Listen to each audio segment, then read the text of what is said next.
پاکستان فاروقی صاحب میرے ساتھ دوبارہ تشریف فرما ہے اور میں ان سے سوال کرنا چاہتا ہوں کہ سر آپ بتائیے گا کہ جس طرح سے ہماری پوری پاکستان کی لیڈرشپ کرپٹ ہے اور لوگوں نے جب اس لاسٹ الیکشن میں جب ووٹ دیا تبدیلی کے نام پر اور لوگوں کو ایک ہوپ نظر آئی کہ عمران خان کچھ تبدیلی لے کر آئیں گے اور بہترین طرز حکومت کریں گے، لیکن 4 سال گزر گئے، لوگ مہنگائی کے چکی میں پیس رہے ہیں، کرپشن بڑھ رہی ہے، تو آپ کیا سمجھتے ہیں کہ اس کا کس طرح سے جو ہے وہ خاتمہ ممکن ہے اور اس میں لیڈرشپ کیا کردار ادا کر سکتی ہے؟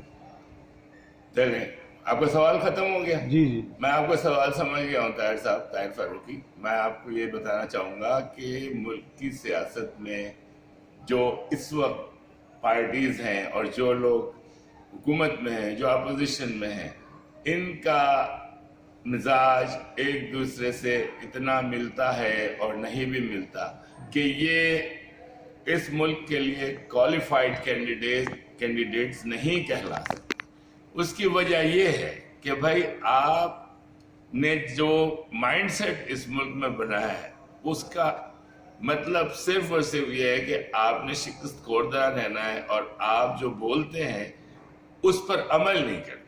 جس قوم میں یہ فطرتی عمل میں تبدیل ہو جائے وہ 1 انچ آگے نہیں بڑھ سکتی۔ بھائی آپ اپنے شہر میں دیکھیں، شہر گندا ہے، چیزیں مہنگی ہیں، کوئی قانون نہیں ہے، ٹرانسپورٹ کا کوئی اصول نہیں ہے، آپ کے ملک میں باتھ روم نہیں ہے۔ آپ کو یہاں جو سب سے پہلے پاکستان کو میں مشورہ دوں گا، اگر آپ اپنے آپ کو پڑھی لکھی اور سویلائز قوم کہتے ہیں، جو آپ نہیں ہیں، آپ ایک بدتمیز قوم کا حصہ ہیں، ساری قوم بدتمیز قوم کا حصہ ہے، اور تو آپ کو یہ پہلے تسلیم کر لینا چاہیے کہ بھائی یہاں سے ہماری ترقی شروع ہو سکتی ہے اگر ہم اپنی غلطیوں کو مان لیں۔ آپ جاہل اور ایک بدتمیز قوم کا حصہ ہیں۔ پھر ریپیٹ کرو، آپ پاکستان کو پٹے پر دیں، چائنا کو دیں، امریکہ کو دیں، رشیا کو دیں، جاپان کو دیں، جو ملک جرمنی کو دیں، جو ملک چلانا جانتے ہیں۔ آپ جب برائی کرتے ہیں یورپ کی، امریکہ کی، جاپان کی، ان ممالک کی، تو مجھے تو آپ بھنگی نظر آتے ہیں، کیونکہ آپ اتنے بے ایمان اور جھوٹے انسان، جبکہ آپ کا مذہب اتنا اعلیٰ مذہب ہے جس کا نام اسلام ہے۔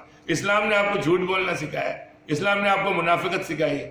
یہ آپ کی کیا حرکتیں ہیں؟ آپ کو گورے سے کیا بیر ہو گیا ہے بھائی؟ مل کے کیوں نہیں کام کر سکتے آپ کو انڈیا سے کیا بیر ہو گیا؟